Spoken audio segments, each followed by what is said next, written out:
Eles decidiram mudar de país e em uma cultura de traços sociais completamente diferentes da nossa, eles tiveram que lidar com a infertilidade. Quais são os desafios, semelhanças e principalmente as diferenças de tratamento num lugar assim? A gente vai descobrir tudo isso passeando pela história da Raíssa e do Guilherme. Muito obrigado por terem vindo. Com a ajuda sempre brilhante da minha querida Lígia Dantas. Então sejam todos bem-vindos. Muito obrigado por virem aqui compartilhar com vocês, compartilhar com a gente a história de vocês. E vamos começar então lá do comecinho com essa decisão de ir morar na Alemanha em Ravensburg. Parecido com isso. Ludwigsburg. Ludwigsburg. Para quem não conhece, é perto de Stuttgart, no sul da Alemanha. Ah, bacana. Bem, você estava comentando aqui que você já tem um trabalho que exige essa mudança. Então, vamos rapidamente, como que a gente chega até a Alemanha? Foi em 2017, né? Em 2016, a gente começou a conversar sobre, aí rolou uma oportunidade boa para a gente sair do Brasil, né? E até então a gente não era casado ainda, a gente já namorava, mas uma oportunidade que foi difícil de falar não, né? E depois conversando, alinhando, a gente falou, putz, vamos tentar, né? Mais um, a gente já tem um histórico que a gente não recomenda de relacionamento à distância, mas a gente, putz, é uma oportunidade boa. Então vamos. Aí eu fui sozinho em 2017. A Rá foi em 2019, começo de 2019. A gente casou em 2019 e aí eu mudei oficialmente pra lá. Isso.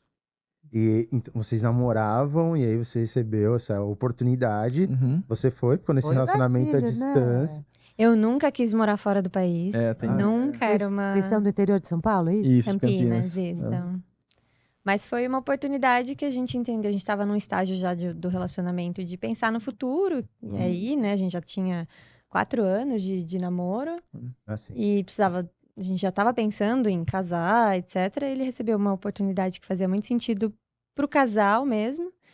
Então, vamos casar e fomos. E aí largamos tudo e fomos. E depois de quanto tempo da mudança pra lá veio vamos engravidar? Na verdade, a vontade a gente namorou quando tinha 15 anos, né? A gente lá tem uma história anterior. A gente ficou 6 anos separados até se reencontrar. Mas lá com 15 anos, coisinha de namorado, adolescente, a gente já sabia dessa conexão de querer eventualmente construir uma família. Então, quando a gente casou, já era uma realidade, assim. A gente já pensava em ter filho. Eu, particularmente, o sonho da minha vida sempre foi ser mãe. Então, a gente casou em 2019 e ali a gente já começava a conversar. Amigos nossos já estavam no processo também. Mas a gente resolveu dar uma segurada por conta da pandemia. A gente esperou pelo menos a primeira vacina para oficialmente começar a tentar. Mas o sonho já estava ali, a gente já não era uma... Nunca foi, acho, né, uma discussão se sim ou se não. Era sempre um sonho nosso compartilhado mesmo. E quando veio a primeira conversa de vocês em relação a não tá dando certo? Porque aí vocês começaram a ter a dificuldade de chegar na gestação. Acho que depois do 3º mês, assim, que não dá certo, que não acontece... Você vê como é precoce? 3 meses? Já tá preocupada, né? Já. E era nova, né? Quantos anos você tinha? Eu tinha 27, 28, por aí. Mas pra mim eu já tava atrasada. Já tava atrasada. Pra mim, eu com 25 já tinha engravidado. Acontece, Rafa, porque como eles se conheceram muito cedo, isso é legal pra gente falar pro pessoal. Essa pressa vem também porque eles já estão muito tempo juntos, no mesmo relacionamento. Então, parece que o filho vem completar. Mas cadê esse filho? Mas, na verdade, eles estavam numa transição que tinha sido super importante, né? Vocês tinham mudado de país, não sei, mas começa psicologicamente a contar desde a época do sonho. Sim. É exatamente isso. Então, isso dá uma pressa, uma ansiedade, mas calma, né? Tudo E eu acho que o que não ajuda também nesse cenário é a gente olhar para os amigos em volta, porque a gente chega na casa ali dos 30, quase nos 30, é normal, né? Na estrutura que a gente vive, dessa pressão até, da família até, muitas vezes. Cara, todo mundo começa a tentar engravidar. Casou e cadê o filho? Cadê o filho? E aí, quando vai vir? E tem um casal de amigo nosso, assim, muito próximo nosso, primeira tentativa, engravidaram. Então, é fácil. Não, e né? a gente ouve, o que a gente aprende, assim, é isso, né? Engravidar é muito fácil. Então, você tem que se cuidar muito bem para que isso não Opa! aconteça fora de um contexto que não seja bacana. Mas o que a gente aprende é que engravidar é muito simples. E, na verdade, o que os números mostram, que a gente vai descobrir depois, é que, na verdade, não, né? A gente tá ali dentro de uns 20%, dependendo da idade. Você sabe, Rafa, que isso é tão sério que pílula anticoncepcional é chamada de remédio, né? Já tomou o remédio? É. Né? Como se a gravidez fosse uma doença, né? E Isso. isso é culturalmente nosso. Exato. Né? A gente toma a pílula porque a gravidez não pode acontecer. Isso é uma coisa, né? Para mudar esse mindset. E você tá parando uma coisa que tá batendo ali na porta todos os meses e que quando você abrir essa porta, simplesmente vai entrar, vai a gravidez vai acontecer. acontecer. Exato. E aí no terceiro mês vocês já começaram, poxa, talvez a gente porque- precise ver se tá tudo certo. Exato, porque se é tão fácil, se é tão simples, a gente já estamos aqui saudáveis, enfim. Já Por que estamos não- há 3 meses. Há 3 meses. E aí a gente já sabia de um dos diagnósticos, mas que também é muito pouco falado, assim, pelo menos eu fui ouvir melhor falar a partir dessa época, que é a endometriose. Eu já tinha um foco no ovário direito, que a gente descobriu na Alemanha. Eu tomei pílula durante muitos anos, mas eu parei por não querer mais tomar o hormônio, sim.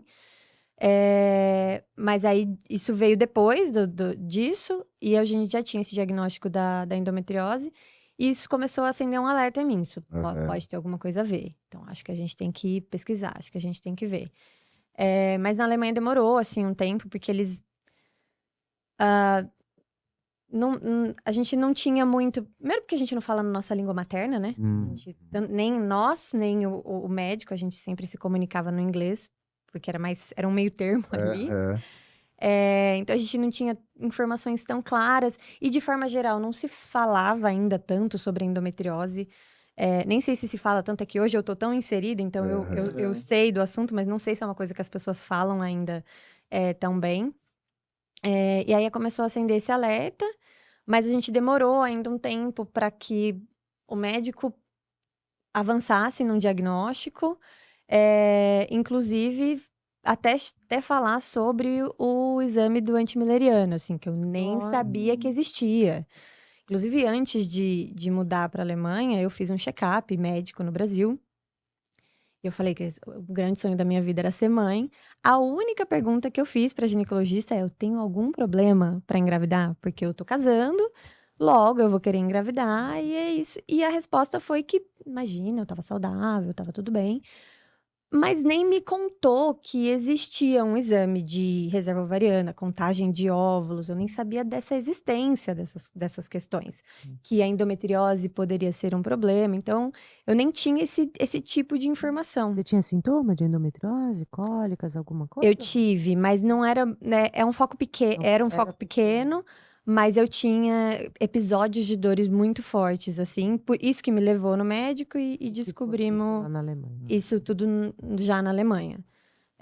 Mas aí levou um tempo até a gente avançar nesse diagnóstico e daí descobrir do exame do antimileriano, que deu muito baixo.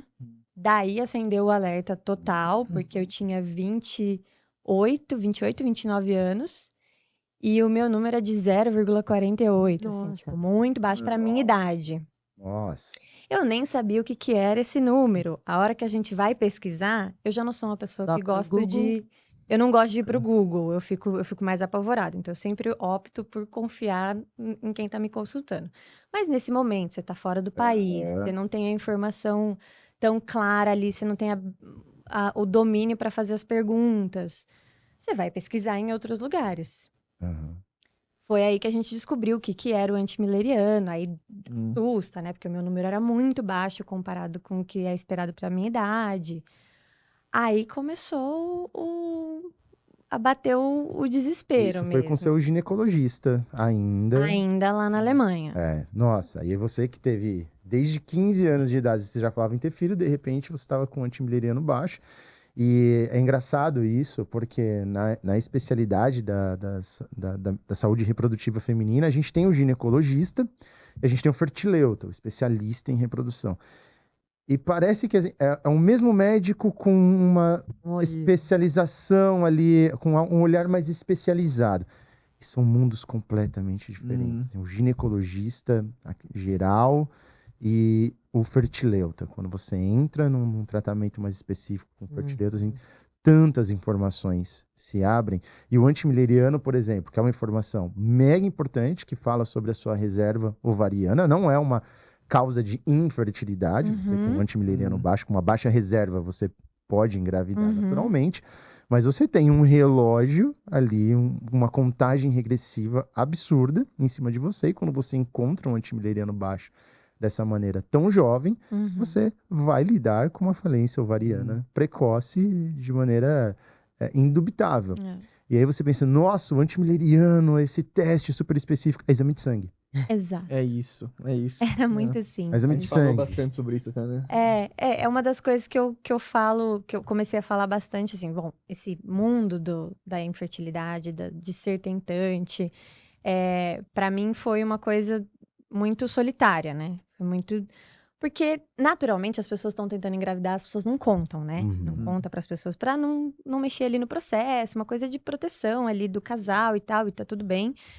Mas, por outro lado, acaba ficando muito solitário, porque parece que tá todo mundo engravidando, que é tudo muito fácil, e ninguém fala com a tentante. Inclusive, eu comecei, depois que a gente entrou nesse processo, eu comecei a falar isso na minha página, não deixei no rascunho. E eu comecei a receber muita troca nesse lugar, assim, de ninguém fala sobre isso. E um post principal, assim, que eu coloquei é quem acolhe quem espera. Porque a gente se fala muito sobre a maternidade, sobre desromantizar a maternidade. Mas e antes, né? Às vezes a maternidade começa antes disso. Então, você não tinha informação. E eu falava muito sobre isso de... Tudo bem, você pode escolher não fazer o exame do antimileriano. Tipo, eu tenho 25 anos, não quero me preocupar com isso agora. Tudo bem, mas pelo menos você tem a informação. Você sabe o que é aquele exame, você pode decidir, não quero mexer nisso agora, ou vou fazer para depois pensar no que eu faço. Se eu penso em congelamento, se eu resolvo começar a tentar... É a questão da informação mesmo, você ter essa troca que te dá Você tem informação, você tem a opção de escolha, né? Do que fazer com aquilo. Seu planejamento. Exatamente. Eu sei que para a mulher acaba ficando uma pressão, né? Uma coisa que você tem, é o tal do reloginho. Mas é isso, pelo menos você tem a opção de decidir, eu quero olhar para isso ou não. Eu conscientemente não quero falar sobre isso agora. Que baque, né, tão nova receber esse diagnóstico, né, de um antimileriano. Como é que vocês lidaram com isso lá? Chorou? Obviamente não foi fácil, porque não é nem a questão só da idade, né? Putz, descobrimos isso, a gente é novo e agora, mas a gente tá mexendo com o sonho da nossa vida, né? Então, a partir do momento que a gente recebe uma informação que o sonho da nossa vida pode não acontecer, cara, é muito difícil. E ainda a gente tem o fator crítico de morar fora. Então, cara, eu quero abraçar minha mãe. Não tem como, Não tinha. né?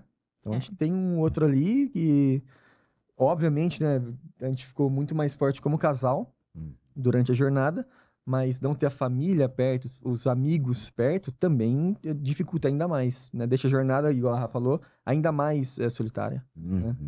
E qual foi a primeira vez que vocês ouviram fertilização in vitro para vocês? Do médico para vocês ou de vocês para o médico? Como que foi? Quando isso realmente entrou na mesa do jantar? Acho que foi quando a gente, na questão do antimileriano, que a gente não sabia, aí na pesquisa a gente esbarrou no Dr. Rodrigo, no Instagram do Dr. Rodrigo. Eu lembro até hoje de eu sentada no chão da minha cozinha, chorando, há mais de uma hora assistindo stories dele respondendo caixinha, e daí ele falando de vários casos de antimileriano ali. E o meu primeiro contato com aquilo, como não se fala sobre isso, é um tabu, né? Pra gente não, porque a gente tá muito inserido, mas assim, ainda é um tabu falar sobre... Na Alemanha também, então, se é mais fechada, uma cultura ainda mais fechada. Tá? Assim, até tem um incentivo, né? Porque eles têm um incentivo pra aumentar a natalidade. Mas também, assim, não se fala, você não troca muito sobre aquilo. Então, quando eu comecei a ver sobre o hormônio ali no Instagram e vendo outras histórias mais complexas, O meu desespero foi, eu não acredito que eu tô nesse lugar, assim. Que eu tô nesse lugar de eu preciso fazer um tratamento. Pode não acontecer. Me bateu um desespero de talvez não ser acessível. De ser uma coisa meio inacessível pra mim. Mas acho que o baque mais forte foi que logo depois a gente tinha uma viagem marcada para o Brasil já. Então, como a gente já tinha o exame antimileriano, a gente falou, vamos para o Brasil. Não vamos esperar dar 1 ano para ficar fazendo todos os exames possíveis. Vamos para o Brasil por conta, a gente faz todos os exames. A Guilherme fez todos os exames dele. E eu fiz alguns outros com uma outra ginecologista. E fiz o para checar as trompas. E aí foi onde a gente caiu, assim. Porque aí eu tenho as 2 trompas obstruídas. Uau. E daí, como eu já tinha consumido um monte de coisa no Instagram ali, de pesquisa e tal, eu falei, acabou. Assim, pra mim é muito difícil. E a culpa fica... A mulher já carrega uma culpa soberana ali. Os exames dele 100%, assim, melhores dos melhores. Então a culpa era minha. É o meu corpo que é incapaz de realizar o meu sonho de gerar uma vida, assim. Eu não sou digna de carregar esse presente, assim. Então, ali foi muito difícil assumir pra gente que essa era a nossa realidade, assim. E é assim que o casal chega na clínica, né? Mas eu lembro A gente de tem um um... episódio, aliás, né? Nosso primeiro episódio, a gente falou disso. A gente chegou a fazer uma viagem com uns amigos e teve uma oportunidade que a gente foi jantar sozinho. E nesse jantar marcou muito, porque a gente começou realmente a falar sobre isso e ela fez a pergunta, né? E aí? E se não der? E se a gente não conseguir engravidar? Né? E aí, pô, parecia que a gente tava assinando um contrato ali de casamento novo, sabe? Cara, não, a gente vai encontrar algum jeito e tal. E foi uma coisa que marcou muito, porque ali também a gente... Não que oficializou, mas, cara, a gente viu que não interessa o que ia vir pra frente, a gente vai enfrentar, como casal, né? Como um casal. Então, e é isso. Eu acho que na jornada, óbvio, o impacto no corpo, no físico, é incomparável, né? Eu tô numa posição de conforto imensa nessa jornada. Eu me considero uma pessoa muito importante, né? Pra fazer ter acontecido, mas não tem como comparar. Então, o que eu aprendi nesse jantar, né, que eu sempre lembrava desse jantar, é que, cara, eu preciso estar ali pra ela do que qualquer coisa eu tenho que estar ali, né? E a gente cresceu muito, né, de novo como casal na jornada, porque Porque você tudo entra no mundo acontece no desconhecido. corpo da mulher, né? Tudo. E você entra num mundo que a gente não conhece, né, que não se fala muito sobre. Se você tenta falar com alguém, essa pessoa do nosso círculo de amigos não tem conhecimento sobre isso, né? Então é um difícil monólogo. as pessoas ocuparem um lugar de empatia, né? Porque não tá muito distante mesmo, assim. Então, se tudo que você recebe em troca vocês têm que acreditar. É isso. Vocês têm que ter fé. Só que a gente já tava naquilo há 1 ano e meio, indo pra 2 anos. A fé abala, né? Não, Abala, e eu me abala. questionava assim, então o problema é a minha fé. Eu que não tenho fé suficiente. Eu que não estou acreditando o suficiente. Porque se é só isso, é só acreditar. Tenho muitas histórias de pessoas que tentam, depois engravidam normalmente quando desistem. Então, você começa... Desistir, como Eu que faz? não consigo desligar assim, tá bom. É isso. Até por um lado, né, a gente entende que quando a pessoa não tem um conhecimento básico da situação que a gente está vivendo, por falta de informação e tudo mais, ela tá dando o melhor dela em falar, tá tudo bem, vai dar certo. De querer sabe? ajudar. Ela quer ajudar. Só que essas frases que elas acabam, né, falando com muita frequência, essas do tipo que ela acabou de mencionar, ou não, tudo no tempo de Deus. Cara, eu ouvi essa frase e falei, peraí, não é assim, né? Só que a gente nem respondia mais, a gente falava, cara, ela não sabe que ela quer ajudar, ela tá dando o melhor, a gente sabe disso, então não tem porquê, né, rolar um conflito com essa pessoa, porque ela quer fazer o bem pra gente, só que isso machucava muito mais, porque fazia a gente questionar valores. Exatamente, é muito difícil ajudar numa completa incerteza, porque ninguém pode garantir que vocês vão conseguir, e receber ajuda numa completa incerteza, porque não tem nada que vocês escutem que vai mudar o fato de que vocês estão lidando com uma dúvida que vai escrever a história de vocês, e vocês não sabem para que lado essa resposta vem. E é um começo muito injusto para o casal também, principalmente quando a gente vê que o fator da infertilidade vem de um dos lados, tanto masculino quanto feminino, porque no caso de vocês, por mais maridão que você seja e que você fale, não, agora a minha função aqui é suportar, dar suporte e mostrar que esse é um projeto nosso, um problema nosso. Quando você deita no travesseiro, é você. Então existe essa desconexão desse momento, né? Rafa, tem sim uma desconexão e tem aquela coisa que, assim, nós nos formamos, nós achamos um parceiro, né, legal, que tem o mesmo... Isso já é falar, pô, a vida tá dando certo, né? Eu fiz meu esforço, eu consegui uma promoção, alguma coisa para eu morar fora. Mas o filho não é uma coisa que vai depender somente de um esforço. Então, é a primeira vez que eu acho que a gente se depara com esse...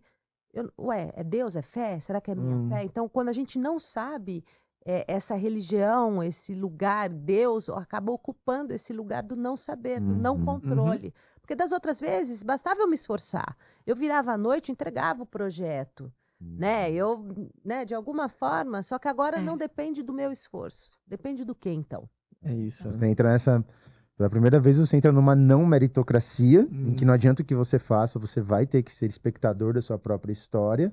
E aí quando as pessoas trazem Deus, elas trazem que se sua fé for do tamanho de um grão de mostarda, você move montanha. Eu queria só mover um bebê para dentro de mim e não consigo. Qual é o tamanho da minha fé? Então... Quer dizer, esse não saber depende, isso pode enlouquecer uma pessoa. O que você vai colocar nessa falta de controle? Se não está no seu controle, está no controle de quem? Do médico? Não, e Aí pior... começa a endeusar do Rafa. Exato. Né? Mas acho que potencializa isso ainda quando a gente vai para uma FIV e a FIV não dá certo. Então vamos lá, vamos pra FIV. Vamos lá. Até porque a gente nem chegou na primeira FIV ainda. A gente, Nos devaneios, a gente né? tem um bebê nessa mesa, a gente nem chegou na primeira chegou na FIV ainda. Então, vamos lá, vamos para a primeira FIV. Aí vocês vão para fertilização in vitro, foi na Alemanha, lá você tem algum tipo de subsídio do governo? Do governo, alguma Foi. coisa, como que é o tratamento, como é o laboratório, como é o acesso, conta pra gente.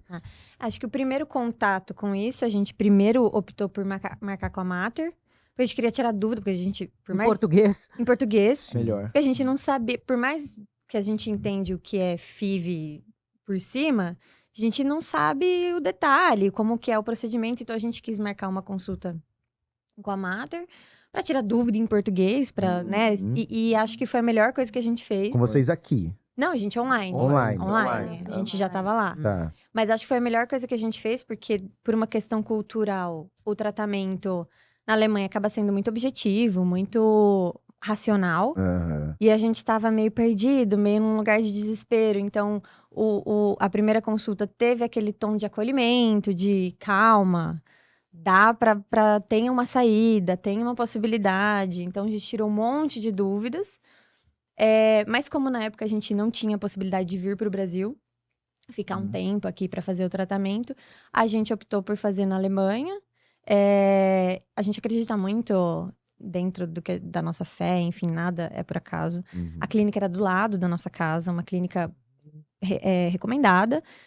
E a gente lá tem o subsídio, por conta desse incentivo ao aumento da natalidade, eles têm o incentivo do plano, que eles pagam uma parte do tratamento, se a gente fechava o pacote lá das 3, e a gente resolveu começar por lá. Aí você tem 3 tentativas e o governo te ajuda com 50%. 50%. Quanto que é 3 tentativas? Quantos dólares? É dólar ou euro? Euro. Claro. Olha, a gente pagou 50% e o estímulo era muito caro, né? Na farmácia.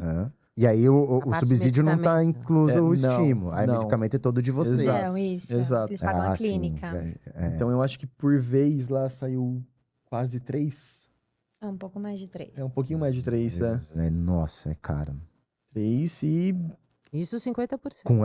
Considerando os 50% deles, assim, quando tem esse subsídio do governo, o custo que a clínica faz pro plano é diferente quando você vai pagar particular. Então, se a gente fizesse uma 4ª vez, não ia ser 3 vezes 2. Ia ser um pouco mais. Nossa, não, ainda é super... Então... Porque a gente imagina, não, se o governo ajuda, vai ser tranquilo. Não é nada tranquilo. Certo. Nada. Nada. Bom, e aí vocês optaram por lá, vocês tiveram, era um médico, vocês tiveram uma empatia com esse médico? Assim, dentro da cultura ali, de ser uma coisa mais racional, mais objetiva, a gente conseguiu uma médica que foi simpática, que se disponibilizou a falar inglês com a gente. Então, dentro ali das não limitações, né? Mas do contexto cultural, a gente se sentiu tranquilo, seguro. Como eu falei, a gente sempre prefere confiar ali no profissional que tá conduzindo o protocolo. Tivemos uma consulta com ela. Então, primeiro a gente fez uma bateria de exames de sangue. Mas é engraçado. Aqui a gente tá acostumado a fazer um monte de exame, receber o resultado, mandar pro médico. A gente nunca vê resultado de exame, assim. Eles só te contam se tem alguma coisa errada. Você fala, isso aqui tá errado, você precisa tomar, não sei o quê. Não, a gente não tem um histórico, por exemplo. E aí fizemos um exame de genética, né? Pra ver uma questão compatibilidade. E aí deu tudo certo. A partir disso, a gente pôde começar 3 meses depois. E daí o nosso protocolo a gente tinha 10 dias de estímulo.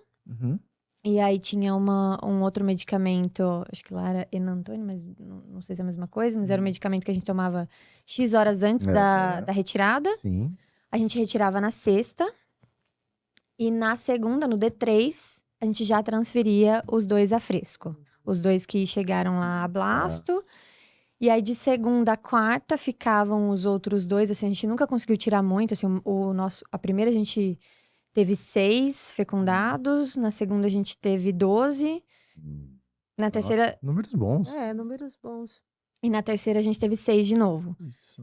Vocês transferiam... Vocês transferiram no D3. No então. D3. No D3, transferiu 2 a fresco. 2. E aí, os outros foram até blastocisto. Os outros ficavam pra evoluir, mas na quarta-feira a gente recebia uma ligação. Ó, eles não evoluíram e descartamos. No 5º dia, então. No 5º dia. E aí os outros que ficaram, nenhum foi pra frente. Mas a informação que a gente recebia era isso. Era isso, assim. Nenhum deu certo. Tava aqui pra evoluir, não foi pra frente, descartamos, tá? Era isso, assim. Não esquecendo. Não tinha um porquê, o que aconteceu, não tem. Não deu certo, boa sorte. Isso. Até a próxima. É. Que dê positivo, porque você nisso tá com um embrião em você. Isso. Que dê certo E os seus outros embriões já reprovaram. E você descartados. torcendo pros melhores da turma estarem com você. Exato. E nas 3 vezes, né, que a gente recebeu a ligação, a gente desligava o telefone, olhava um pro outro, a gente falava, não vai precisar. Tá tudo bem, não vai precisar. Mas claro. seria interessante, né? Interessante. Vocês puderem tomar essa decisão, né? Na primeira, negativo. Primeiro é negativo, assim. Aí vem aquela questão, né? Teste de farmácia em casa. Eu não e nenhuma das vezes eu precisei. Ou a minha menstruação veio antes, ou eu já sabia. Assim, a primeira vez, inclusive, foi no Dia das Mães, lá. A gente saiu pra comemorar com as mães, as mães brasileiras ali do grupo. E eu teria que fazer o teste na quinta-feira seguinte. Mas no domingo do Dia das Mães, eu naquele dia, assim, eu já sentia... Não menstruei, mas eu já sentia, assim. Então, foi um dia sufocante pra mim. Eu tava muito querendo comemorar com as meninas, né? As mães da turma. E eu com aquela sensação, assim, meu útero ainda tá vazio. Eu ainda não sou mamãe nesse dia. Então, fica essa questão do controle, porque, teoricamente, qual que era o meu problema? Eu não tinha reserva e as trompas estavam obstruídas. A gente driblou esse problema. Eu peguei o embriãozinho e eu não precisei da trompa, coloquei lá no útero. Por que não deu certo? Assim. Então, é um nível de soltar o controle, entender que não depende só de você ou só do tratamento, que tá muito fora do que a gente tá acostumado, né? E acho que o lance também da gente... Pô, primeira FIV, né? Como a Rafa falou agora, a gente tá driblando ali o problema, deu certo. Claro. Tem como dar errado isso aqui, gente? É isso. E aí, então, com essa expectativa, né, muito grande que a gente cria, a frustração também é muito maior, né? Então, e aí volta toda aquela conversa, mas e aí, por quê, né? É Deus? É o quê? É fé? É o lugar do Por que não tá dando certo com a gente? E aí você visita de uma forma muito mais profunda algo que você já disse mais cedo. Talvez a gente nunca consiga. Exato. Agora sim, E vai ficando mais forte. Né? Talvez a gente nunca consiga. E aí a esperança que a gente tem depois do primeiro não é, cara, tem mais 2 chances ainda. Mais 2, Né? é. Calma. Sim. Peraí, calma. Tem mais 2. E aí vem aquela esperança, mas já sabendo que não é 100% que vai dar certo. A gente já aprendeu. Uhum. E acho que a gente até conversou, né? Uma vez, ela tava bem... acho que foi até nesse Dia das Mães. Ela, putz, mas agora tudo de novo, todos os estímulos e tal. Que é um processo, sim. de novo, pra mulher muito mais doloroso. E eu falei, cara, vai ser um novo processo, mas não é igual, né? Porque a gente já tem experiência do primeiro. Sim. Já aprendeu alguma coisa. Emocionalmente já não tem um aspecto surpresa, né? Deixa eu perguntar, Rafa, tem alguma coisa, agora uma pergunta até técnica, que eu acho que é de muitas. O fato da endometriose estar próxima dos ovários, das tubas, né, que foi? É no ovário. No ovário mesmo, altera a qualidade dos óvulos? Pode Acha? alterar, sim. Pode? A endometriose, no geral, ela causa um ambiente inflamatório ali. E os folículos, quando eles se desenvolvem, que é onde tem um óvulo dentro, a gente pode ter presença dessa característica inflamatória dentro do folículo. E isso pode trazer uma diminuição na qualidade dos óvulos. Quando a gente associa a baixa reserva com a endometriose, a gente pode sim ter um caso de diminuição da qualidade ocitária, como no caso de vocês foram para uma transferência no D3. Vamos esquecer esses 2 embriões que a gente imagina, nossa, esses embriões eles não implantaram em mim, né? Eu não fiquei grávida desses embriões. Mas muito provavelmente o que aconteceu foi que esses embriões não se desenvolveram. E você nem teve a chance de participar desse processo. Podia estar com o endométrio super receptivo, com a saúde ali dentro do seu contexto super bem sincronizada, mas esses embriões nem chegaram lá. Por quê?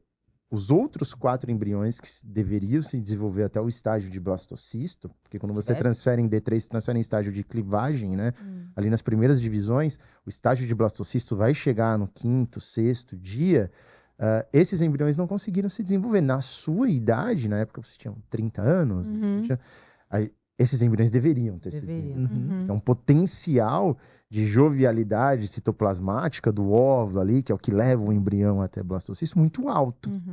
Então, aí é onde entra muito a questão que talvez a gente possa falar mais para frente da seleção embrionária, porque não houve seleção embrionária. A gente coloca 2 em você. Os outros a gente vê se eles são capazes. Quando a gente vê 4, paciente jovem, parte masculina, ok, e nenhum chega, a gente pode começar a pensar numa qualidade ocitária diminuída, ou em questões de laboratório, etc. Mas, enfim, a gente não consegue saber, porque tudo, num caso como esse, de um tratamento tão básico, né? Poxa, transferência em D3 e leva o resto para o blastocisto, eu fazia quando eu era estagiário, e, assim, há muito tempo antes. Então, é um tratamento muito objetivo mesmo, muito de massa.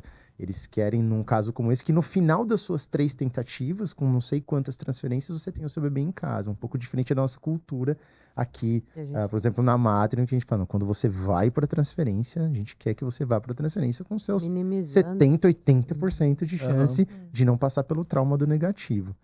Então, respondendo sim, pode ter, mas pode não ter. Muitos casos de endometriose, a gente não tem comprometimento da qualidade ocitária. E como é que eles deram a notícia de que não foi? Foi uma ligação? Porque essa coisa da notícia ruim é uma coisa que a gente tem que pensar sempre, né? Não, eu menstruava, então a gente sabia que não tinha dado certo, né? E aí a gente ligava lá, falava, bom, não deu certo, avisava, não deu certo. Quero saber quando começa Falava o próximo. Com uma secretária? Com o secretário. A gente tinha... O contato com a médica era bem pontual, assim. Não tinha... A gente não tinha WhatsApp da médica, por exemplo. Não é uma realidade. Então era com a secretária, tipo, não deu certo, precisamos marcar a próxima. E vocês já tinham feito a consulta na Mater nessa época? Não. Online só. Online só. Online pra tirar dúvida e entender o procedimento. E quanto tempo depois foram pra segunda? Logo depois, assim. Logo depois. No próximo... Aí... Mas por orientação deles, assim. A gente questionou... Um mês. Foi o ciclo. No próximo ciclo, a gente já foi pra próxima. E aí 12 dessa vez? Aí tiramos 12, mas foi exatamente o mesmo protocolo. Mesma medicação, mesmo tempo de estímulo. Transferência de DD3. E o resto? Também não deu certo. Também exatamente descartado. Igual. Exatamente igual. Não sei. Tudo igual. Nosso laboratório não aconteceu. A gente vai chegar nessa parte. Esse é um grande baque pra gente. Tá, e aí fomos pra terceira. Aí pra terceira a gente foi mas acho que ele tava mais num lugar de tentar me tirar desse buraco, mas pra segunda acho que a gente ainda foi com uma animação, né? Tipo, tem mais opções, não sei o quê. Pra terceira, eu particularmente, já fui energeticamente desanimada, Derrotada. assim, sem acreditar mesmo, porque era de novo o mesmo protocolo, o mesmo processo. Mas teve um fator no terceiro, porque o segundo foi muito difícil também, o não, né? Óbvio, todo não é muito difícil. E ainda, quando a gente tem o primeiro não na primeira tentativa, a gente tem esse pensamento, pô, tem mais duas. Aí tem o segundo não, você fala, tá, agora só tem mais uma, né? A gente não externava isso, mas eu penso, cara, só tem mais uma, e aí, né? Isso não dá certo. E até um fator que eu acreditei muito na terceira foi o fator da minha sogra, né? Me ligar, eu lembro certinho que eu saí de uma reunião, ela me ligando, sabe, ligação, né? Você uma ligação, você fala, cara... Deu muito ruim aqui, né? Saí da reunião e tal, minha sogra falou assim, ó, não interessa o que você vai falar, eu quero estar com vocês na terceira tentativa, compra a passagem pra mim, eu tô indo, tal e tal. Cara, aquilo lá, eu chorei muito com essa atitude dela, porque é incrível, né? Ter ela lá me deu uma esperança do tipo, cara, eu consigo agora ter esperança pra terceira e também alguém que me ajude a colocar ela pra cima. Porque ela tava cada vez mais pra baixo, né? Porque já é um processo muito difícil, que exige muito do casal pra gente, fora do país, longe da nossa rede de apoio, longe da mãe, do pai, que é aquela coisa, às vezes você só quer uma comida afetiva, sabe? E a gente não tinha isso durante muitos meses no processo mais difícil que a gente já enfrentou. Então foi um movimento que, de fato, deu um gás na gente, de ter a minha mãe perto, pra cuidar mesmo da gente, assim, fazer comida, fazer passeio, participar daquilo. Então, deu um ânimo, assim, pra Vocês não gente. foram orientados a buscar uma psicóloga, alguém que... A gente já fazia há anos, fazia. então a gente não largou nesse período. Importante, viu? Ter um Sim. suporte de saúde mental mesmo. Sem dúvida Sim, nenhuma. não, foi essencial pra Entrar numa gente. depressão pode... nesses momentos a gente tem que ficar, que são momentos de crise, né? Porque isso vai impactar também né, no teu receptivo de uma planta.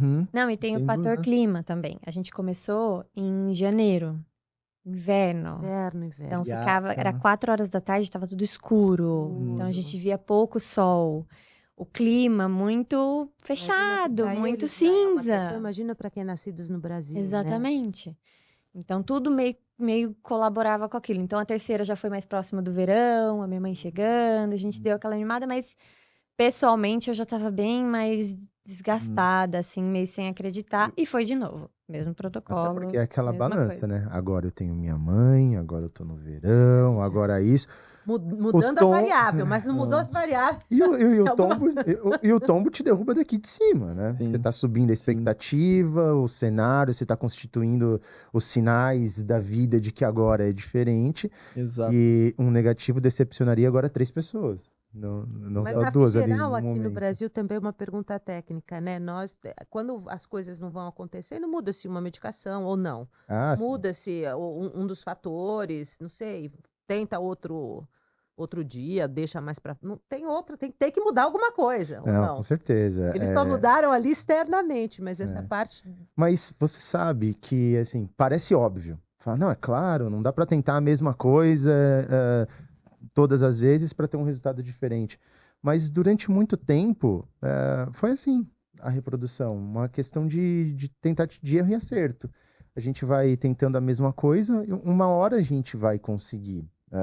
E ainda se faz muita reprodução assim no Brasil e em outros lugares do mundo. Porque você transfere embriões D3, então a gente faz 1, 2, 3 transferências, 4, 5, 6 transferências, tem a perda gestacional, mas no final das contas, se você tivesse continuado a tentar lá, depois de 6 tentativas, você ia conseguir seu bebê. Só que hoje a gente pensa diferente, né? Hoje a gente estuda, a gente individualiza, a gente conhece todas as estratégias clínicas, medicamentosas, laboratoriais que a gente pode utilizar para ter a gestação no menor tempo possível. Porque esse tempo, vocês sabem bem, vai deteriorando a saúde do casal. Opa, saúde mental também. E a gente precisa de uma mãe inteira, um pai inteiro, de um casal formado. E muitas vezes nessa tentativa a granel, a gente vai perdendo. Vai perdendo. Isso é muito real, muito real. E até o lance da minha sogra ir para lá, me trouxe um conforto mental. Porque quando ela tava chegando pra lá, eu comecei a pensar, falei, cara, agora eu posso cair. Porque antes eu não podia cair, porque eu tinha que segurar ela. Porque o impacto nela, da culpa que ela carrega de toda a situação, é muito grande. Então eu não permitia cair, porque eu tinha que estar ali pra ela. Né? Minha sogra ainda me É uma coisa confortou. interessante a dinâmica do casal, né? Porque assim, aí quando você vê o outro, você fica... quando você vê o outro caído, você automaticamente fica positivo. Você quer fazer aquilo positivo, só que isso também irrita a pessoa que tá caída. Sim, Então, você entende que um fica... Aí você fala assim, não, o ideal é que você pudesse sofrer também. Sim. E que ela pudesse também ser um pouco positiva. Então, isso também ajuda a gente a equilibrar isso na balança. Nessa gangorra assim, ó. Porque também não dá muito certo. Uma tá muito... não, Entendeu? é isso. O negócio é a gente... E o terceiro, a mesma coisa. Terceira, a mesma coisa. E foi E jogaram fora também? Colocou 2 e mesma Não, exatamente coisa, igual. igualzinho. Ah, não, o que Rafa. ficou Copiar, aqui colar, foi... né? Copy. E aí, quando é que você fala, não, vamos pro Brasil? Daí a gente já tinha, quando a gente estava fazendo o processo, a gente já tinha uma viagem marcada para o Brasil. A gente teve o último não em julho e a gente já tinha passagem para vir para o Brasil em agosto para férias, para rever a família e tal. A gente ia ficar um mês aqui. A gente, bom, agora se a gente resolver tentar de novo ou não, a gente provavelmente nem seja esse ano. Aí a gente teve uma consulta com a médica para fechar esse ciclo. E a gente fez 3 grandes perguntas, principais perguntas. Primeiro, por que que a gente não conseguiu nem congelar nenhum? Porque apesar isso o Dr. Gustavo já tinha explicado pra gente na consulta online que a gente fez. Mesmo a gente com a reserva ovariana baixa, eu sou nova.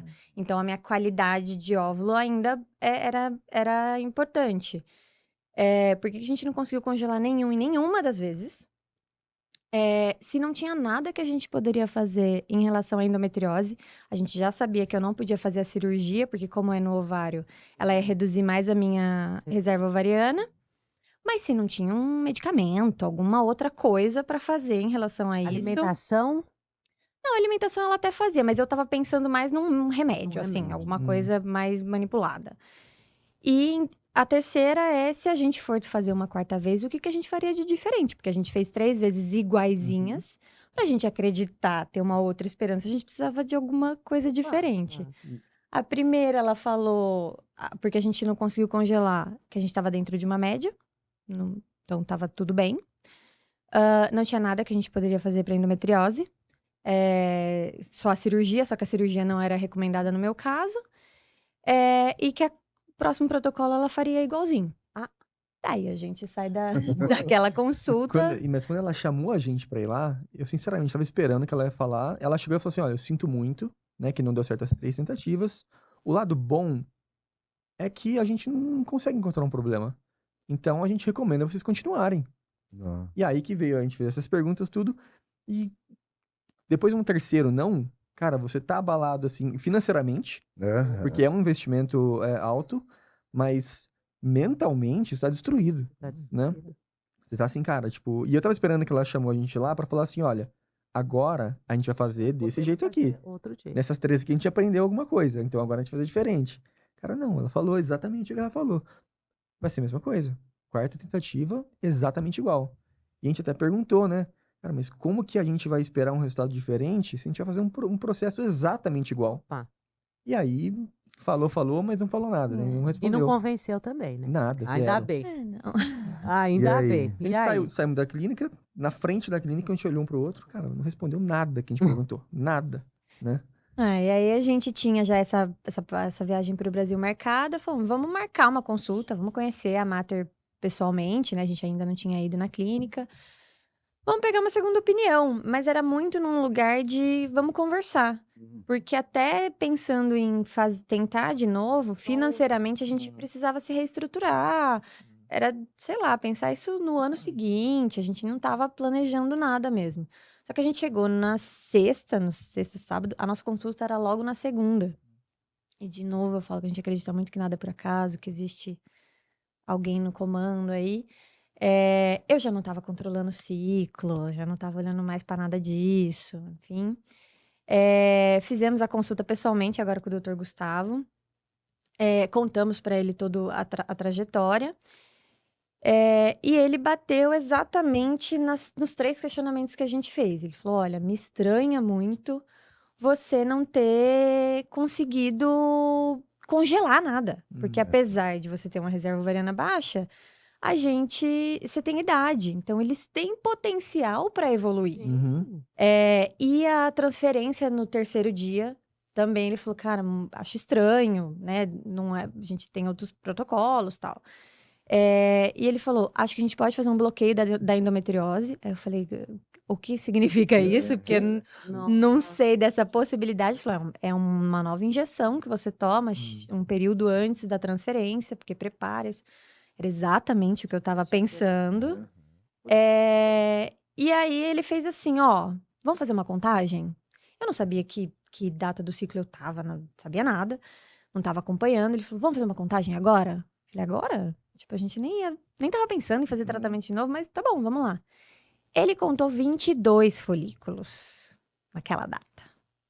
Nunca na minha contagem eu tive isso, assim, a minha maior contagem lá foram 17 e a gente retirou 12 no máximo. Olha, pensa, ela voltou pro coisa dela. É porque eu acredito que o nosso emocional, acredito que tem pesquisa sobre isso, mexe na bioquímica. A gente vê muito por estresse. Mas olha o que mudou também, que a resposta dela foi diferente. Ela veio pro Brasil, ela teve a questão de encontrar a família, de se sentir acolhida, de tomar o sol. Quer dizer, todo Tudo. o emocional estava diferente. Então, quando a pessoa fala desencana que você engravida, muitas vezes acontece isso. É uma mudança de posição subjetiva diante da vida que o seu organismo entende e a química Responde, do organismo responde. E aí? E aí a gente teve 22, uma contagem, aí voltamos pro consultório.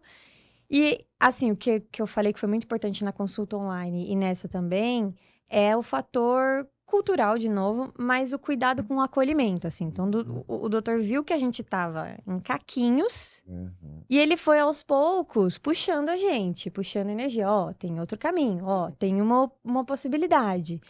E a hora que a gente voltou pro consultório, pra sala, ele falou, tô com uma ideia doida aqui. Vocês não precisam me responder agora, mas precisam me responder até amanhã, depois. A gente começa o estímulo sexta-feira. A gente faz o estímulo 10 dias, não sei o quê. A gente retira tal dia. Vocês podem voltar para a Alemanha, mas vocês voltam no fim do ano. A gente faz bloqueio da endometriose e faz a transferência lá em dezembro. A gente ficou assim. A gente que tava com uma porta inteira fechada, uma casa inteira fechada, ele abriu uma varanda na nossa frente. Como assim? E a gente foi pra... E aí? Foi para buscar respostas das perguntas que a gente não conseguiu, né, ter resposta na Alemanha. E aí, do nada, a gente entra, né, igual a Rafa falou, em caquinhos. Eu, falando pessoalmente da minha situação, cara, eu queria entrar, ter as respostas e ir embora. Eu não quero mais falar sobre FIV naquele momento. Né, eu tava já saturado, ninguém aguenta. Eu não aguentava mais. E aí, pô, conversa vai, deu 5 minutos, eu já era o Gui. Ela já era a Rafa. E eu falei... Já tinha aquele calor, assim, né? De vamos junto. E aí, quando ele começou a rabiscar no papel ali, que ele falou que tinha uma ideia louca, né, pra gente e tal, mas que ele tinha fé que ia dar certo, eu já tava pensando sozinho. Falei, não tô acreditando que a gente vai entrar nisso de novo. Porque ele já ganhou a gente ali. Que ele tá me levando falei, pra nossa, essa. ele é muito bom, porque não é possível, cara. Porque entramos, né, completamente desmotivados. 15, 20 minutos depois de conversa, falei, não tô acreditando, vai começar tudo de novo. Né? E aí, na volta, né, do carro, ele fez toda a proposta pra gente de como seria esse plano. Claramente mega customizado. Sim, um plano individualizado, assim. O primeiro que me marcou foi isso, assim, né? Ele individualizou muito o nosso protocolo. E uma coisa que acho que foi muito importante para nossa tomada de decisão, a gente foi ver a questão financeira, né? Porque a gente não estava se programando para isso. A gente tinha agora uma reserva só em real, em euro a gente já tinha zerado. E a gente foi fazer a proposta para uma única tentativa. Era, assim, quase exatamente o valor que a gente tinha guardado. Então, você fica, bom, você tem que entregar tudo. A gente vai rapelar o que tem aqui. Mas, por outro lado, tinha alguém falando para mim... Não, um projeto melhor que... mas tinha alguém falando para mim, você tem? O que você precisa tá aqui, eu tô te dando. Você tá disposto? Vocês estão dispostos a colocar? E daí, voltando no carro, eu virei para ele e falei, e aí? Só olhei para ela e falei, Cara, a gente já decidiu, A gente né? decidiu. Agora é como que a gente vai fazer acontecer, porque na consulta ali eu já olhei pra ela, ela olhou pra mim e falei, putz, vamos, Era né? isso. Não tem como não ir. Aí mudou tudo, né? Mudou tudo, assim, a A gente importância fala... da relação transferencial com o médico, né? Né, isso é incrível, É. incrível. A mudança, o impacto. Mas a gente sentiu muito do todo, assim. Se eu começar a entrar nos detalhes, assim, é muita coisa, assim. A gente topou, a gente se reorganizou, daí a gente decidiu que eu não voltava para a Alemanha, como eu trabalho para o Brasil. Eu ia ficar direto até dezembro, ele ia voltar, então a gente pesou isso de novo, que a gente ia voltar a ter um relacionamento à distância por um tempo. E aí, quando a gente começou oficialmente o tratamento, de vir para cá e pegar as primeiras injeções e tal, aí a gente começou a ver o detalhe do detalhe, assim, aquilo que a gente teve contato no Instagram do Dr. Rodrigo 2 anos antes, assim, a gente via na recepcionista que falava, do jeito que falava com a gente, a enfermeira que vinha buscar a gente e chamava a gente pelo nome e acompanhava até a sala, a forma como as meninas explicaram a aplicação da injeção, porque já era uma injeção diferente, né? A gente já viu a diferença ali, que começava com 2, aí tinha remédio para tomar junto, então a gente já foi vendo que todo o protocolo era diferente, assim. A gente teve uma experiência inesquecível com a Jéssica, né? Contando como como ia fazer a aplicação do estímulo. Que a gente tava, bom, já tinha uma certa experiência, né, com 3 FIVs, mas mudou o remédio e tal, e tinha um lance que sobrava um pouquinho, né, e depois ela ia tirar. Ela começou a ensinar a gente, assim, conversando, uma conversa super, assim, parecia que a gente conhecia ela fazia anos, né? E a gente tava sentindo muito bem. Conversa vai, conversa vem. Eu não sei qual tópico chegou, né? Que a Rafa falou alguma coisa. A gente tá tentando chegar no sonho da maternidade. E ela tava com a seringa assim na mão, ela parou. Ela falou, tu colocou aqui? Não, peraí. Já tá vivendo esse sonho. A gente tá vivendo isso com você agora. Cara, eu gosto muito de futebol, né? Parece que ela tava entrando numa final de campeonato, com a faixa de capitão no vestiário, colocando a gente pra cima de um jeito que eu saí daquela sala e falei, cara, que Gente, isso? é pai e mãe, assim, ela colocou pra gente nesse lugar, assim, a paternidade, a maternidade começou agora pra vocês. Todo o esforço que vocês estão fazendo, tudo isso, toda agulhada, toda a medicação, tudo isso que vocês estão entregando, a hora que vocês ouvirem o choro do bebê de vocês... Já não é mais sonho, Já não é, exato. É Então, vocês já isso. estão construindo isso. E, cara, isso veio de uma enfermeira que participa ali do processo, que parece que sonha junto com a gente. Então, é inevitável a sua energia não ir para outro lugar, a sua fé não ir para outro lugar. Você é carregado por isso. E a gente falou algumas vezes, acho que 2 vezes, né, voltando de consultas, que a gente comparava muito. Putz, aqui eles estão fazendo assim. Nas 3 vezes lá eles não fizeram desse jeito. Aí na segunda conversa, putz, aqui tá assim, lá não. Na terceira vez a gente falou, cara, não tem dá pra comparação. comparar São mais, duas coisas distintas. Né? Não tem comparação. E tem inúmeras situações que a gente passou, igual essa da Jéssica, mas eu, infelizmente, não vou lembrar o nome. Mas, cara, a mulher da faxineira. Eu sou fã do cafezinho, da maquininha de café da Mother. Tá? Eu acho que grande parte daquele consumo foi eu, falando aqui em público. Mas eu tava lá esperando o cafezinho, ela parou e falou assim, bom dia com você, fica com Deus, fica tranquilo, viu, vai dar certo. Ai, E saiu. Aí eu falei, cara, peraí, né? A gente vê o propósito mesmo, né, de povoar o mundo, povoar o mundo, de ir rumo ao topo, assim, no detalhe do detalhe do detalhe. Então, foi por isso que eu falo que foi uma transformação, assim, no entorno. A gente foi fazendo. A gente chora. Mas é legal, a gente trabalha, nossa, a gente vive isso, incrível. Né? Mas é importante pra gente, que eu acho que a grande diferença é a individualização do protocolo, né? Entender que é isso. Você ouve histórias, às vezes, diagnósticos muito mais complexos que o nosso. Mas que tem todo um trabalho e a gente tem certeza que todo esse carinho, esse cuidado, o acolhimento, o detalhe do todo faz toda a diferença. Então, quando a gente foi para a primeira coleta... É isso que eu tava pensando, porque treino é treino, mas jogo é jogo. Por Exato. enquanto a gente tava brilhando no pré. Exato. Mas é na hora da Na hora coleta da que coleta. a torcida tá assistindo, a coisa tá acontecendo. É. Não, E mas aí? primeiro que eu nunca tinha passado, na minha vida inteira, eu nunca tinha feito nenhum procedimento, assim, mínimo que seja cirúrgico, né? Nunca tinha tomado uma anestesia que você apaga e depois você acorda no quarto. A primeira vez foi lá na Alemanha. E lá na Alemanha, eu entro sozinha num quarto, coloco... Uma roupinha. Na verdade, eu sou orientada aí com uma camiseta longa, Uhum. porque não tem avental e tal, não dá essas coisas. Você entra, tem um monte de maca, várias outras mulheres. Você deita em uma e ali na frente você tem a sala onde é feita a retirada. Então, eu tô aqui deitada, eu nunca tinha passado por nenhum procedimento. Eu vejo a pessoa que sai antes de mim. Completamente dopada, assim, aquilo já foi me dando uma angústia, né? E eu sozinha. Aí eu sou a próxima. Aí eu entro Lá e eles tal. não deixam entrar. Ele não podia ficar comigo. E aí, saí, eles recomendam levar um lanchinho. Isso foi até engraçado, o Guilherme levou uma bronca quase na Mater. Essa foi... Você Porque, levou um lanchinho? Não foi uma experiência ruim. é, Que eu não esperava. porque na Alemanha eles recomendavam assim, leva um lanchinho, porque você tá de jejum, depois você precisa comer alguma coisa lá, eu sozinha.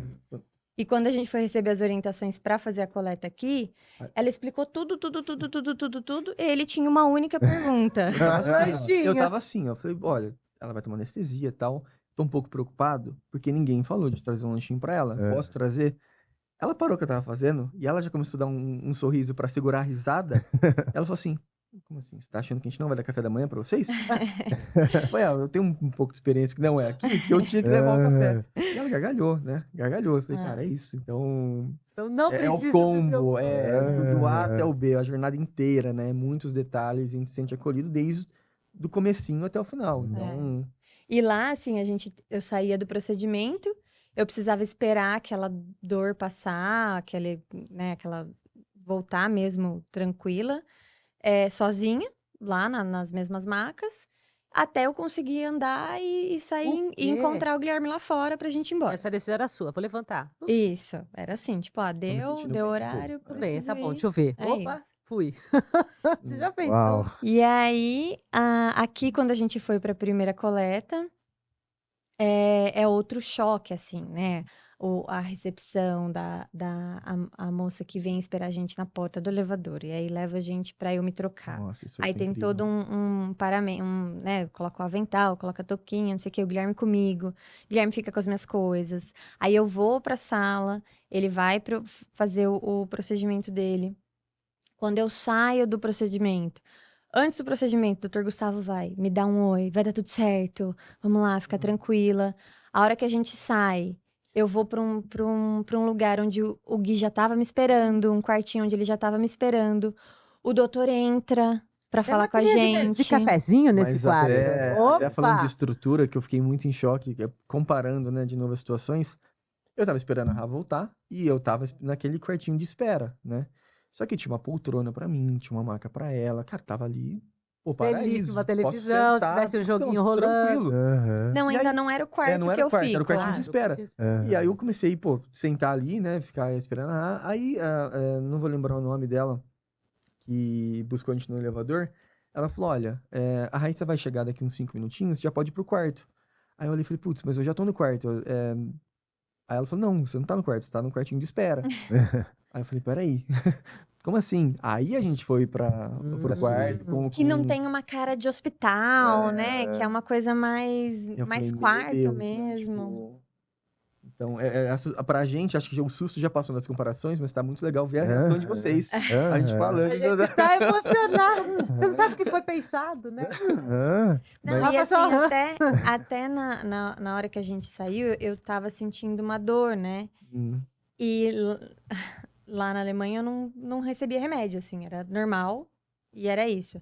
Então aqui eu recebia uma medicação pra melhorar a dor, elas vinham checar se tinha passado, se eu tava melhor, até poder me liberar pra ir embora. Então, tudo muito, muito complexo. E daí a gente vai numa jornada de tipo, cara, muito surreal, né? Muito diferente, muito isso. Só que a próxima ainda supera, né? Porque daí vem o nosso primeiro contato com a Materlab. Porque daí abre o portal lá, né? A gente recebe o acesso ao portal para daí acompanhar o desenvolvimento dos embriões. Mas só antes disso, uma coisa muito que assim, me pegou muito de surpresa e me fez chorar absurdamente no dia da coleta. A Rá tava lá esperando, né, em repouso, a gente tava lá na suíte. Entra o Dr. Gustavo. E, cara, ele não entra, tipo assim, com postura, tipo, séria e tal. O cara entra celebrando. Ah, Pô, conseguimos querido. 17. Ele veio contar quanto a gente tinha conseguido, que a gente tinha conseguido 17 folículos. E ele, o jeito que ele fala, até a maneira... Ele aposta demais. Não, demais, mas o jeito até que ele abaixou pra abraçar a Rá, sabe? Eu falei, pô, o cara, pô, altão e tal, a maca ali baixinho, o cara fazendo questão de abraçar ela, dar parabéns, conseguiu 17. Eu já no chão de chorar, né? Porque foi, porra, o que tá acontecendo aqui? O que é isso? Né? Então isso marcou muito, porque esse contato que a gente, querendo ou não, eu deixo de ver ele como médico. O cara é um parceiraço nosso aqui na jornada. Sonha junto mesmo. Né?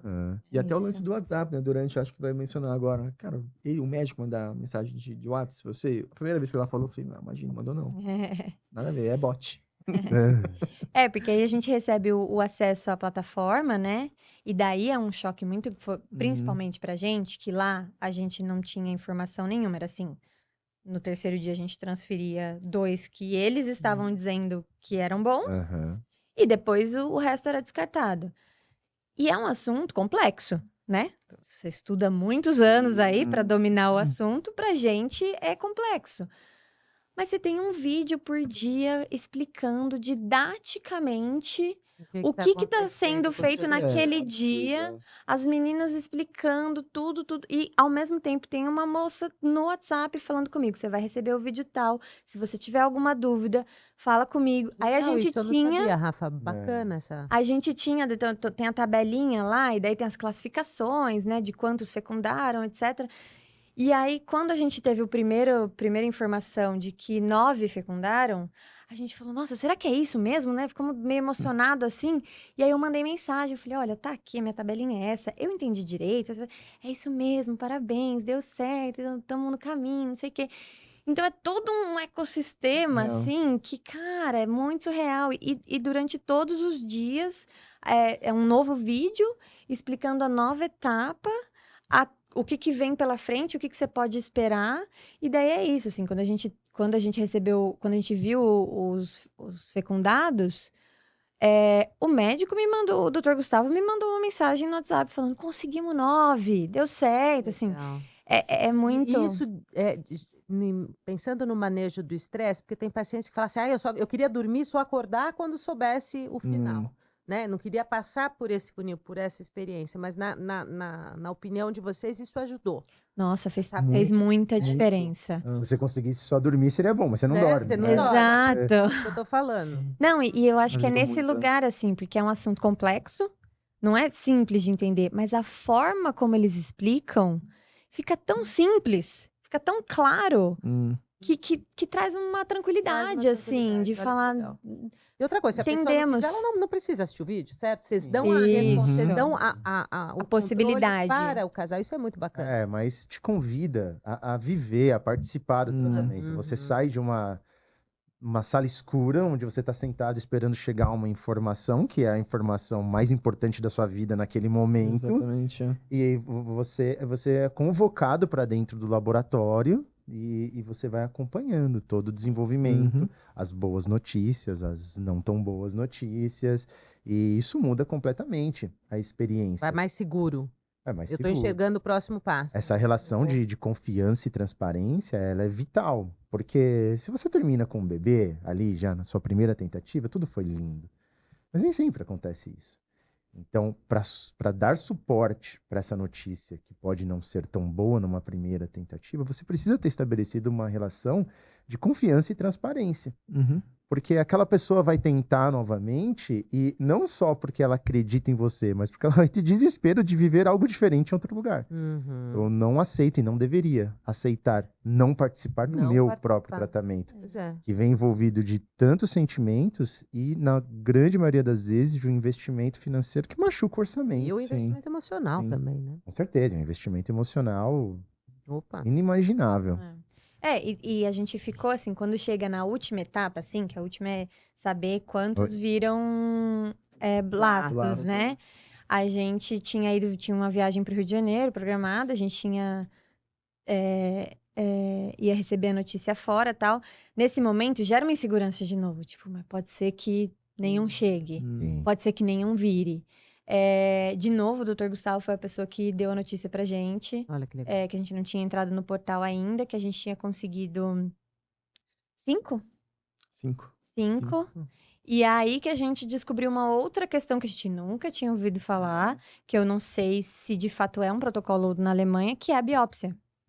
E daí que eles contaram que existe a questão da biópsia para saber o que é euploide, né? Que tem mais chance de vingar ali na gravidez. E a gente não sabia nem que era uma possibilidade. A gente tinha aqui, eles dão, né, a opção se vai fazer ou não vai fazer. A gente, nesse processo, óbvio, né? A gente chegamos até aqui, mas a gente nem sabia que era uma opção. Então, foi Mas me mais fala uma coisa, quantos ficaram de plástico? Tô curiosa. 2. 2. 2? 5-2. De 5-2. 5-2, e aí... A gente transferiu os 2, porque a gente era super pró-gêmeos, se viessem. Tô vendo. E desses 2 tem o nosso milagrinho. Aí vocês vieram, você bloqueou depois, endometriose, ficou Aí eu fiquei um tempo, fiz um monte de outras coisas, né? Nutricionista, terapia, acupuntura. Acho que a acupuntura foi muito importante pra mim, pra controlar a ansiedade, inclusive. E aí fizemos o bloqueio no fim de novembro, se eu não me engano, e marcamos a transferência pro dia 5. Aí é outro capítulo pra falar do dia da transferência, né? E pra mim... Que na Alemanha a gente vai numa salinha minúscula. Que assim, é uma sala que eles colocam, é uma cama, a maca que eles colocam na frente da janelinha do laboratório. Então, tipo, é só pra isso mesmo, uma salinha minúscula, assim, só eu e ele. Bem apertada mesmo, um pouquinho maior que essa mesa. A gente tá Assim, apertadinha. E ela coloca lá, ela é a médica sozinha, as 3 vezes.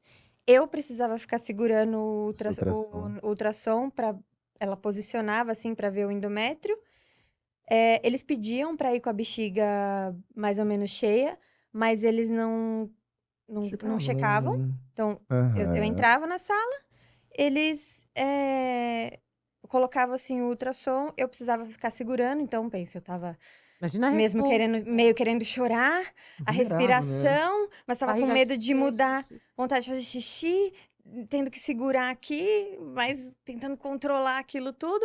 E aí eles vão, colocam, é isso, desce, já pode ir embora e boa sorte. E a gente tá falando um total de 10, 15 minutos. Isso. Todo o procedimento. Né? 10, 15 minutos. Antes tá numa salinha de espera ali com outras pessoas. Não tem essa máquina de café. Importantíssimo mencionar isso. Mas a gente tá numa salinha de espera com outros casais e tal. Chama pelo nome, né? Grita lá seu nome, você entra, 10, 15 minutos, sai. Boa sorte, é isso. Né? É isso, acabou. Né? E aí a transferência aqui, a gente... Você tava aqui na transferência? Tava. Que legal, você conseguiu vir. E aí, então conta a transferência. A gente já tá com mais de 1 hora, hein? Conta a transferência. Aí a gente chegamos pro dia da transferência, né? Toda aquela comoção, porque aí a gente vai construindo junto, né?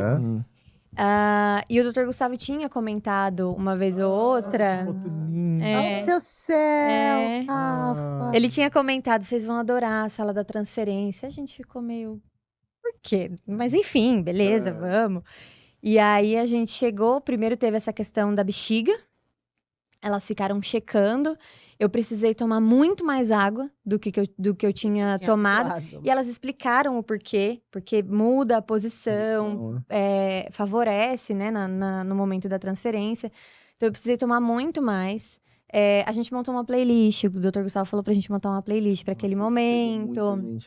Isso foi muito importante, que é a playlist que a gente ouve a gente ouve com ela até hoje.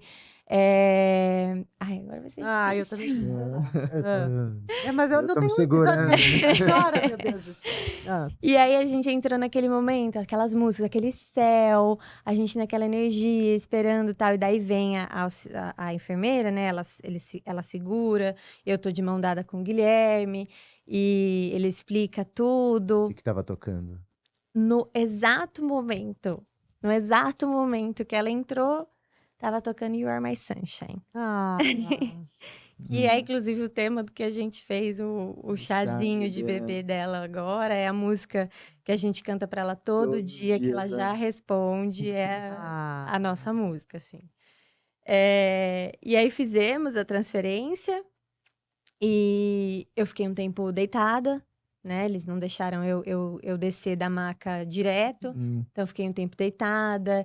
Aí a gente vai juntando as pecinhas, né? Coisas que E o fazem a lance do diferença. cartãozinho também, que vocês entregam. Aquilo lá derrubou a Aí gente de um aquilo jeito. acabou. frases. Acabou. Gente, Eles, aquilo lá... vocês entregam Esse aqui, de vez em a quando, primeira ele aparece casinha. com algumas ideias. Ele fala, mas qual é o cenário que a gente poderia colocar no filme enquanto espera? Mas umas frases pra gente, né? E aciona a psicologia aí pra gente. A gente já tava no momento, cara, muito vulnerável, sensível, né? Tipo, todo sonho que a gente tá vivendo depende dessa transferência aqui. E aí as músicas, cara, os dois chorando bastante, muito emocionado. E aí entraram, deram o cartãozinho. Com a primeira casinha dela, com a primeira né? casinha dela. Aí, cara, a gente chorava de soluçar. De soluçar. E o recadinho da equipe, né? Não só do doutor, mas das meninas que participaram do processo da Materlab. Cara, é difícil. Escrito à mão ali, À mão, né? Escrito à Isso, mão, vocês. exato. É uma coisa que é bizarro. É isso, assim, bizarro. isso que a gente fala de viver o sonho junto mesmo. E o quanto isso faz a diferença, assim. Nada que a gente fale, os médicos falem, dá para garantir um resultado positivo. Mas o que eu falo muito, que eu troco muito com as tentantes até hoje, de lá para cá eu juntei uma turma de tentantes há um bom tempo. E muito que a gente fala é isso, que eu coloco é isso. Não tem uma garantia de um positivo. Mas tem muita coisa que vai fazer muita diferença no seu processo. A individualização, o cuidado, o acolhimento, o detalhe, o amor ao detalhe ali. E é isso, parece que tá todo mundo vivendo aquele sonho com você. A gente saiu da clínica, as pessoas cobravam a gente. Manda notícia, a gente quer saber o resultado. A gente quer saber se deu positivo. As meninas me mandaram mensagens depois eu, inclusive, comecei a passar muito mal no começo da gravidez. Deixei para mandar mensagem depois, mas com um bom tempo depois, com um cuidado muito, que poderia ter dado negativo, mas com um cuidado muito grande no tom da mensagem, querendo saber como a gente tava. E aí contei, mandei foto do positivo, não sei o quê. Acho legal falar também que lá no comecinho da primeira FIV, eu conheci uma alemã, né? E ela tava passando por uma situação similar. Ela não tinha entrado numa FIV ainda. Mas eu falei, putz, olha, tô com um pouco de dúvidas, né? Em relação à diferença de cultura e tal. Aí ela olhou pra mim e falou assim, mas você quer um médico ou você quer um amigo? Né? E essa frase fez muito sentido na época. E, cara, é isso, não precisa de um amigo, precisa de um médico competente que vai fazer o processo. Mas tudo isso que a Rafa acabou de falar agora tem um impacto tão grande na jornada que chega a ser imensurável, né? Não tem como. É imensurável. E das coisas que eu mais ouvi, principalmente, acabei encontrando muitas tentantes no Instagram, muitas tentantes imigrantes me questionando nesse lugar, que tiveram mais ou menos a mesma experiência na Holanda, na Itália, em Dublin. Mais ou menos essa mesma tratativa que a gente encontrou na Alemanha. E me perguntando, cara, vale a pena fazer a viagem? Porque é uma viagem para o Brasil, é um tempo que você tem que ficar no Brasil, às vezes tem questão de visto, que você não pode perder, etc. E a minha resposta tá sempre nesse lugar, cara, pra gente que é brasileiro, principalmente, que a gente tá acostumado a ter esse cuidado, esse calor, esse acolhimento, faz muita diferença no tratamento inteiro. Além de, depois de toda a experiência que a gente teve, entender que a gente tem capacidade de tecnologia de ponta, porque muitas vezes a gente olha pra fora com esse olhar, né? Tipo, é primeiro mundo. Melhor tratamento possível. Cara, não. O que a gente acompanhou do processo da Materlab, depois a gente precisou pedir o nosso histórico lá da Alemanha. Inclusive, a gente teve que preencher um formulário para receber por correio tudo, os meus exames. A gente viu que eles também classificam como A, B, etc. Mas a informação não chegava pra gente. E teve uma das vezes que tava lá classificado que não era o melhor. Não era o melhor possível. Então, por que transferiu? Você começa a questionar certas coisas que você vê, cara, o Brasil tá muito avançado. A gente tem muito potencial. A gente 7 a 1 tem Brasil. muito... 7 a 1 Brasil. 7 a 1. Mas Maravilhoso. tudo isso a gente ainda não tá grávido, né? Maravilhoso, foi lindo. Mas você vai chorar um negativo do mesmo jeito. E aí, como foi? Exato. Como foi? Olha, pessoalmente, como foi uma junção de tudo, desde o começo, desde a gente não estar se preparando para fazer um tratamento e topar fazer o tratamento, eu voltei para a Alemanha, já sabia que eu estava grávida. Eu já sentia no meu coração que tava tudo bem. Ele ficou mais... Você voltou sem o...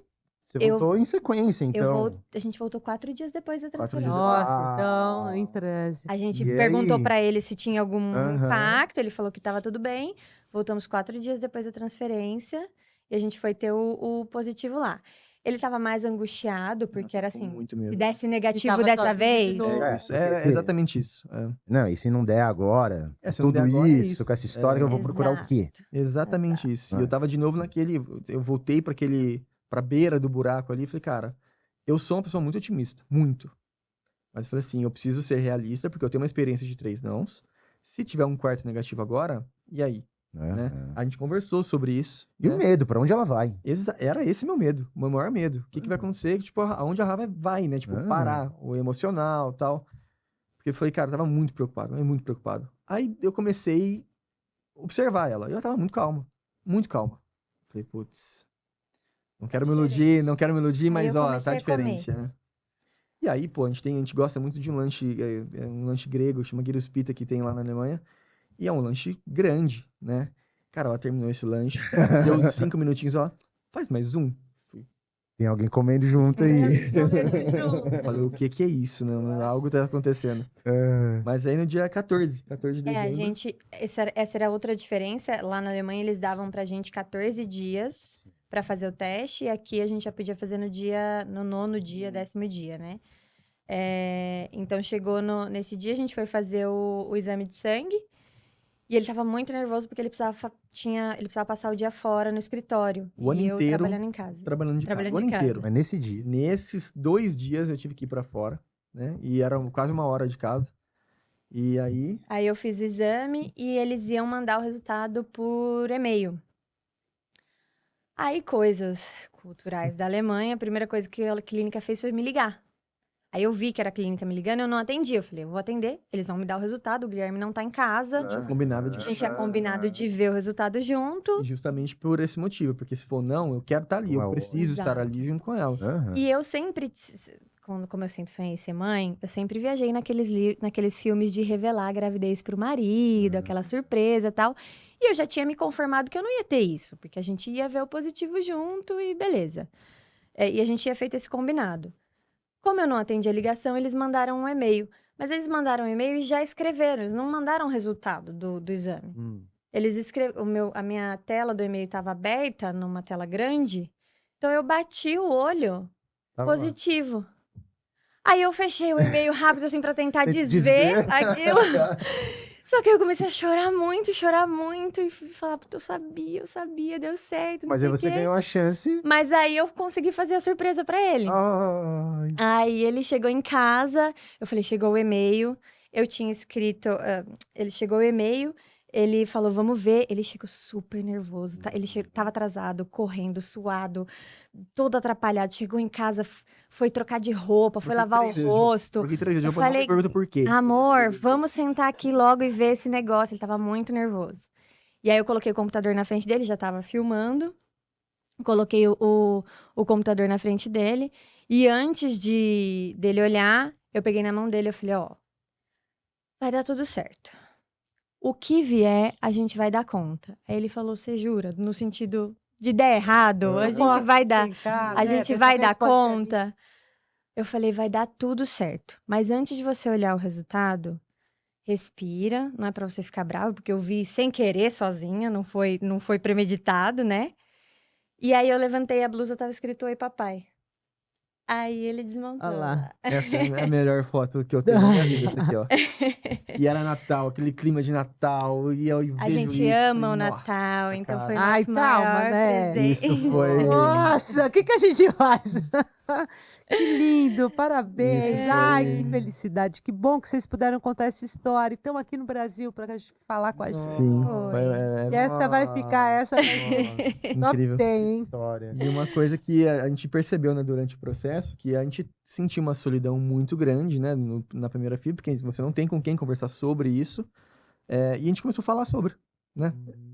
Ela começou a falar sobre no Instagram dela, Aham. eu sou suspeito, porque é marido, e sou fã Aham. número 1, porque ela escreve muito bem, muito bem. A gente começou a falar sobre isso no Instagram, a quantidade de pessoas próximas Próximas que da vieram gente. falar com a gente, do tipo, estamos na mesma Estamos situação? passando. Estamos passando por isso. Cara, é absurdo. É absurdo. Então, foi muito importante pra gente falar sobre isso com outras pessoas que estão nessa Que mesma legal. jornada e passar também um pouco da experiência, né? É o que a E gente mais feliz ainda de fala. estar aqui hoje contando essa história nessa do outro lado da mesa. E Né? o que a gente fala muito que é isso, assim, a gente nada é por acaso. Assim, talvez a gente viveu essa jornada, esse deserto difícil de atravessar, porque a gente tinha capacidade de tirar algo disso. Então, o fato de eu estar compartilhando sobre isso, trocando muito com outras tentantes, o Guilherme fazer isso com homem, se para mulher é difícil ter informação, homem para homem é mais difícil ainda.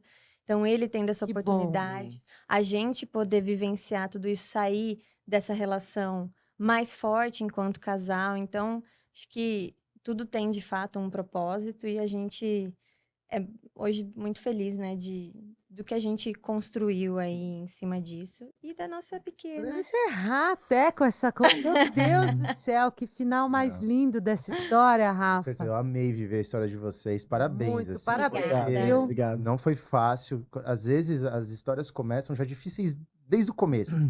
Qualidade materna já avançada, né?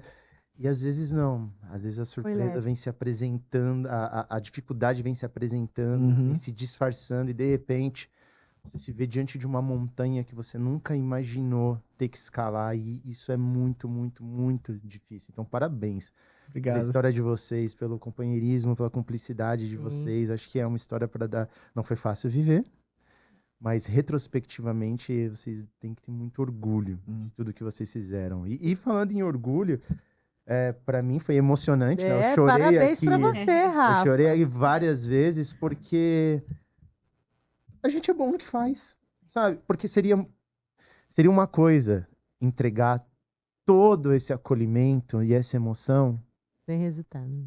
sem resultado. Agora, vocês começaram com 9 óvulos fecundados, vocês tinham 5 blastocistos, depois de ter vindo de sei lá quantos óvulos, já sem nunca ter tido um blastocisto, porque o que você transferiu provavelmente também não Não é. foi.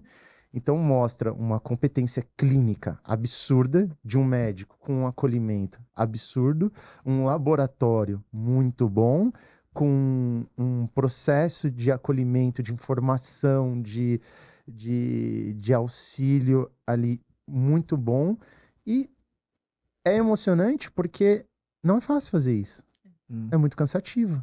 A gente trabalha muito, A gente vê isso, né? a gente Falou vive disso até, né? as dores também. É ótimo compartilhar essa alegria, mas a gente vive as dores também. São muitas pessoas envolvidas para fazer isso dar certo. E a gente, né, compara a Alemanha, já aquele frio, e Brasil, não era tão diferente. E a gente sabe que a gente que foi pioneiro em começar a mudar isso. Não, nós somos bons em termos técnicos, tem muito médico bom no Brasil inteiro, muito laboratório bom no Brasil inteiro, mas a gente precisa ter a experiência boa, porque É a história da sua vida. é a uma história da sua vida, vida, a é a história do seu história da filho. sua vida. E pra gente que a gente fala bastante, né? Vocês vivem muito do propósito de povoar o mundo, né? Da moça que tá fazendo a faxina no café, limpando a máquina de café, a enfermeira, o médico, Porque ao uma coisa atendimento online. são os sócios, os idealizadores, quem tá ali na ponta, viver aquele propósito, viver aquela missão. Mas a gente enxerga isso em todo o ecossistema, assim, todo mundo Legal que isso. passou Da pela passinho ali, ó. gente, em cada detalhe, no tom da mensagem, no como as pessoas falaram com a gente, enfermeira, embriologista, a plataforma, tudo Tudo. traduz esse propósito. Então, é impossível você não ser carregado mesmo. É isso. É isso. É isso, né, Rafa? Parabéns. Vou encerrar, porque tá um recorde de tempo Recorde de episódio. tempo e de lágrimas. Senhoras e senhores, eu acabo de assistir aqui da mesa um dos meus episódios prediletos do Conexões da Fertilidade. Então, faça-se um favor, se você estiver vendo só esse pedacinho, volta, pega aí uma pipoca, um tempo da sua vida e assista também, que vai ser um tempo extremamente ganho e valioso.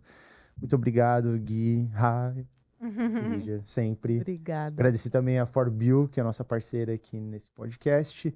E até a próxima. Até a próxima.